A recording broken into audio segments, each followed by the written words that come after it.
Tang na kajing irap lingba ka Swachh Bharat Mission. Kasnong maulendep kalayo agajing mentoy hadu khat saw laktam. Kata kalong arlak latay nagbanta ka pankhana panba bat kawaipat kadai ka jaka bread nyut. Lani solid and liquid waste management. Ya kabalatay hagajing lut ka khat arlak tengka. Ya kitigi artili scheme sarkar lawan ban play pa da ka kong FM lakyang EAC ka Ribhoy district kum ka kongsan. Harkat kajing dan lang uba N na JR. EE katanat PHE umsning division ba Elingdo SDO ko umroy ba Obi Rani Assistant District Coordinator SBM ba Jisun Block Mission Coordinator umroy ba Jinu Karbuki rang ba snong ka Maulendep lembat ki wepat kiri rang ba ka snong Maulendep Plain organization. So it's happy number. Exciting. Takin ka snong ka hawo jong pi khamtam lelei hak bede bat kanika bat ka jingkhoi jing suba kumba pitem ka Ribhoy district kayele atabala kayele shitom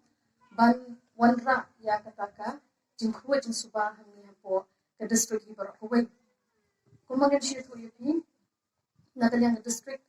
moni yo buwan ki kini ki court order dan ki entity order kiba niyo nakabenta bede bat ka jingkhoi jing suba bat Nagalyang district administration rinkat pati departments of prepare rinkat khamtam medai patka PHE mo kapadai ka nodal department of pinya ya Swachh Bharat Mission mengirwan ra ka jingkhoi ka jingsuba ka snong ka thau ye teams ki jongi ki treshtom bat ni ratsi ki treshtom met bat sim khanang mengirwan ra ya ka jingjok ya ka district ka jongi habide ka khoi ka bede ka khoi ka suba ka thai meta si Kajingwan jongi banya benta bat phi ni snong ban ka way ban inaugurate ka public toilet ka way ban inaugurate ka solid liquid waste management project hanga ka district jong phi agin ka snong ka jong phi kala add a plus point na ka benta ka district ka jongi tikalong ki ka jing snong sarong na ka benta ka